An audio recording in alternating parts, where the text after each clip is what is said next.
Journal d'une nomade, épisode 2, l'organisation. Si vous avez lu l'épisode 1 du journal d'une nomade, vous savez donc que mi-novembre, j'ai pris la décision de tout quitter pour commencer une aventure de nomade.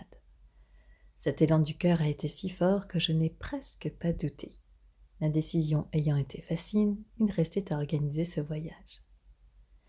Un peu comme un joueur de casino, je me suis présentée à la porte de ce rêve en étant tellement certaine que j'allais gagner que j'ai décidé de ne pas organiser ce voyage. Enfin, le moins possible et surtout le plus tard possible. Mais pourquoi autant de risques, me diriez-vous ? Dans ma conception de l'aventure, la part de l'improvisation et donc de la spontanéité est primordiale, car c'est cette part de folie qui nous ouvre les portes vers l'inconnu et les surprises de la vie, selon moi.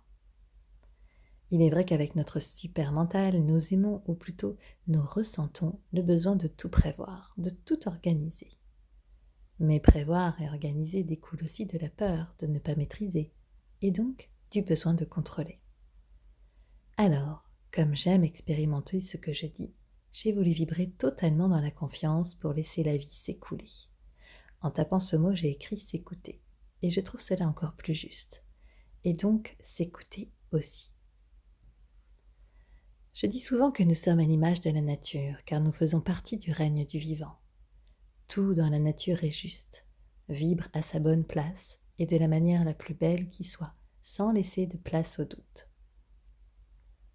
Par conséquent, comme cette petite fleur qui pousse et ne se pose aucune question sur la couleur de ses pétales ou la forme de ses feuilles, j'ai eu envie de vibrer sur la fréquence de la nature afin d'expérimenter un total lâcher-prise de la situation. C'est un jeu un peu fou et tellement drôle à la fois, décider de ne rien décider. Enfin, jusqu'à un certain point. Donc, dans cette aventure, j'ai essayé d'expérimenter l'état naturel de la situation qui allait se jouer devant moi tout en mettant les intentions de ce que je souhaitais pour moi. Ainsi, novembre puis décembre sont passés, me laissant le temps de me consacrer à d'autres activités plus propices à cette période, comme le lancement de mon studio de yoga en ligne, que je vous invite d'ailleurs à aller regarder, et les fêtes de Noël avec mes enfants. Sans m'en rendre compte, pendant ce temps, mon mental avait repris les commandes. Mon esprit guerrier et volontaire avait grignoté ma belle insouciance de la manière la plus discrète qui soit. Par peur de ne pas maîtriser ce changement de vie, mon mental planificateur avait recommencé ses injonctions de petit commandant. Je m'apprêtais à mettre en place un rythme digne d'un bootcamp.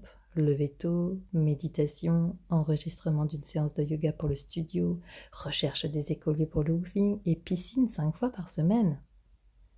Persuadée que cette organisation me mènerait au bon déroulement des opérations, j'ai débuté le 2 janvier sur cette lancée. Puis, dès le lendemain, un mauvais mouvement m'a occasionné une vive douleur à la hanche droite. Pourtant, toujours téléguidée par ce mental fonceur, je n'ai pas voulu prendre cette alarme au sérieux. J'ai donc enchaîné une seconde journée de marathon. Le 3e jour, je ne pouvais plus bouger. Marcher pour me déplacer chez moi était devenu difficile tant la douleur s'était propagée dans les 2 hanches, fesses, psoas.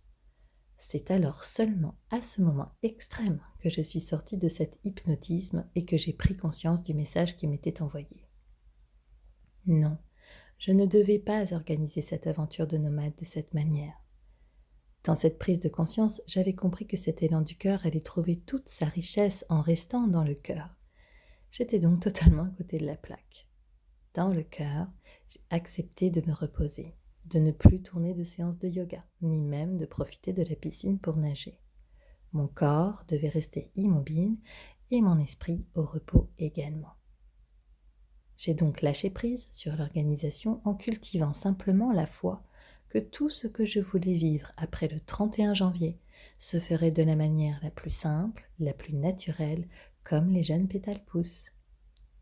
C'est étonnant de se retrouver à vivre ce genre de situation alors que je suis plutôt aguerrie en matière de conscience et de présence du mental. C'est intéressant aussi de voir que malgré toute mon expérience, je suis encore en apprentissage et que la vie nous montre que nous restons des étudiants. Cela rend humble de ne jamais se dire que l'on a tout compris. La vie nous transmet tant d'enseignements, il ne tient qu'à nous de les comprendre. Alors la suite de l'histoire ? J'ai pris tout le temps que j'ai senti pour ne plus me préoccuper de mon projet. J'ai abandonné mes attentes et mes projections, et je me suis laissé guider.